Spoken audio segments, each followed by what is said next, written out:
Amnisti për dorëzimin vullnetar të armëve dhe më pas kontroll masiv për ata që nuk i dorëzojnë armët pa leje, është sugjerimi që bëjnë ekspertët e sigurisë pas krimeve të fundit në vend.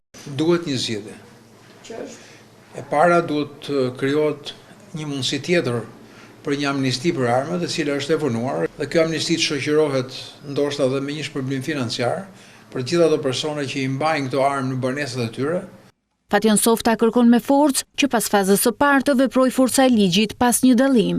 Dhe e dyta pastaj të krijohet mbledhje me forcë. Mbas kësaj amnistie krijohet mbledhje me forcë e armëve.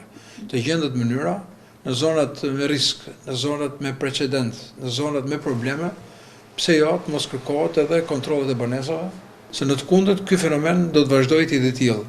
Nga ana tjetër, Entela Binjaku, sociologe, thotë se po bëhemi një shoqëri gjithnjë më impulsive e agresive, ku fjalët dhe debatet më elementare po zvendësohen nga arma. Në jo pak raste të rinjt, me rastin më të parë që shikojnë se zemërimi i kalon një farë kufiri, gjejnë si zgjidhje të çastit pikërisht përdorimin e armëve të ftohta. Sipas saj, duhen programe sensibilizuese, edukim dhe fushata kundër agresivitetit për të frenuar normalizimin e dhunës në përditshmëri.